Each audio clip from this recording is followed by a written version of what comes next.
ndasoza igitekerezo cyampaye ati uyu munsi Kongo iri gufashwa rwihishwa n'ibihugu bya Afurika nabyo bitishoboye, ahandi yari yiteze ubufasha ni muri Afurika y'Epfo, ariko ntabwo biri gukunda kubera ko Leta Zunze Ubumwe za Amerika zamaze gufatira ibihano Afurika y'Epfo. Yari itambitse babibonye, zimara no kumenya yuko Afurika y'Epfo iri gufasha Kongo, bahita bayiha gasopo mu kwirundumuraho ibihano rutura.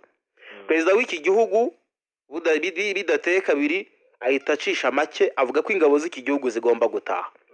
Ibihano by'umurindi na Elon Musk usigaye ari umujyanama Perezida Donald Trump, bivugwa yuko uyu mushoramari wa Musk Project yiwe akomoka hariya agiye gukora imodoka zitwarwa n'amashanyarazi, ariko bikavugwa yuko ari guhomba bikomeye cyane bivuye ku kuba Tshisekedi yarimanye ibirombe bya koruta ndetse yewe n'andi mabuye y'agaciro ava muri Kongo ku bwinshi ariyo yifashishwa mu gukora izi modoka z'amashanyarazi.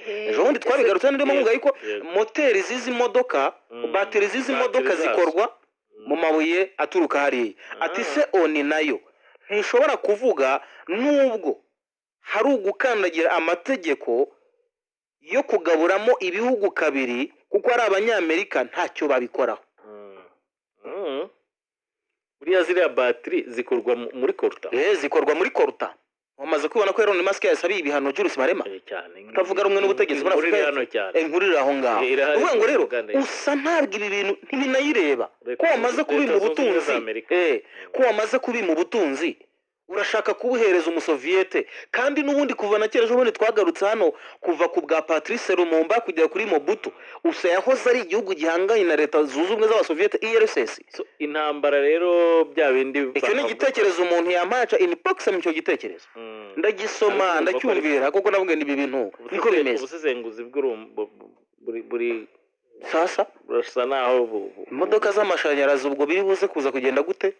Kongo ko ari ikungahaye ko rifite ayo mabuye yiko yayimanye tsimbarayeho, urumva iko biri buke. Sasa yabwiye ati rero ni mumarane ubwo arazo so ubwo nuko nyine bigomba kugenda. Hanyuma muri weekend habaye amatora y'umuryango RPF Inkotanyi mu ntara.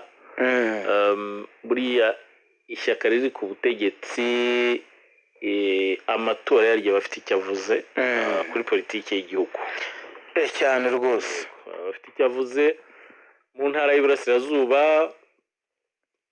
Rubingisa guverineri n'ubundi niwe watowe mu ntara y'Iburasirazuba. Mu mujyi wa Kigali hatowe guverineri Samu.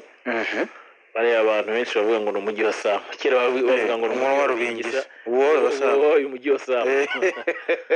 Samuel Dusengiyumva niko yitwa Samuel Dusengiyumva. Hanyuma mugabo wa Gahunde mu majyaruguru, aho nabonye niba Kayitesi nawe mu majyepfo na wa mugabo mu burengerazuba nabo baratoye, n'ibyo ntarebye.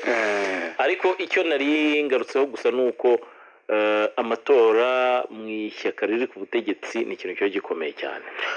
Arega uyu munsi ishyaka riri ku butegetsi cyangwa se ishyaka riyoboye niryo rifata hafi ibyemezo ya byose igihugu kigomba kuba kigendera. Umurongo igihugu kiriho n'ibyo gikora byose kenshi cyane ko noneho umukuru w'igihugu abakomoka muri iryo shyaka riri ku butegetsi. Kandi rega none si uyu munsi Theo ninde muntu utabona ibyo umuryango RPF Inkotanyi umaze kugeza ku gihugu n'abagituye. Anyway ntabwo ukora wenyine kuko n'andi mashyaka arakora, barafatanya amashyaka nyine yemewe imbere mu gihugu barafatanya. Ariko uruhare runini uzana n'imyanya myinshi cyane y'abagize guverinoma iba ari ishyaka nyine riri ku butegetsi riyoboye nyine, sibyo? Uturere turebe ukuntu uyu munsi wa none uturere umunsi dusigaye tugira iterambere ridasanzwe. Njya mpera hafi hano Ngoma afite stade, Kirehe amakuru ufite nuko bagiye kuzahubaka stade, iriya gymnase nayo yonyine irakomeye, irakomeye. Ariko amakuru ufite nuko bagiye kuzajya na stade y'umupira w'amaguru. Kirehe yerekana gana nigeze kugana na Mayor Bruno ambwira uburyo bagiye kuzubaka stade y'umupira w'amaguru, ariko ubwo burimo urajya mu nce zo hirya za Nyamugari ahantu yambwiye ngo hari imbuga nini cyane. Ntabwo ndahagera rero kuko buriya hari na tapi yabaga muri stade ya Huye yahawe akarere ka Kirehe. haba akarere ka Kirehe. Kuko Kirehe numva yari yihataniye na Karongi. Niba nibuka neza uko yabimbwiye, Kirehe irayitwara. So iyo bagomba kuzayikoresha. Nyagatare nabonye ari umujyi wa danje. Garompo ya danje. Nyagatare sigaye ari umujyi. Ntabwo nayiherukaga. Nahanyuze mse ni Nyagatare. None nyoberwa n'inzira injyana ku karere. Nyagatare ni umujyi wunganira Kigali. Nyoberwa n'inzira injyana ku karere mbaza umuntu se. Wanyumikije akayira kajya ku karere. Nyagatare ni umujyi ukomeye mu minsi iri imbere kandi uzarushaho gukomera ko hazajyayo n'ibindi bikorwa byinshi. Urakeye ariko hari ahantu mbona hasigaye akajagari.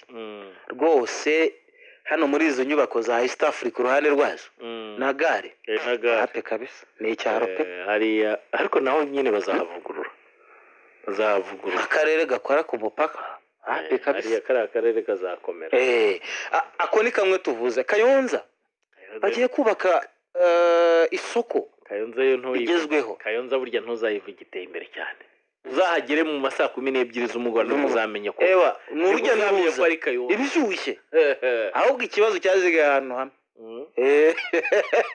Tujya no mu tundi ture dutandukanye. Ikibazo cyasigaye mu burasirazuba ni Kibungo. Ariko n'abantu b'imyumvire abantu tuhatuye twese dufite imyumvire imwe iri hasi. Ariko dufite umujyi uri hejuru y'ibishanga. Turifuza kugira umujyi nka Kayonza. Ntabwo ariyo mpamvu kuba turi mu bishanga, ahubwo abantu bahatuye nabo bafite imyumvire y'igiturage. Twese kandi nanjye ndimo niho ntuye. None hakenewe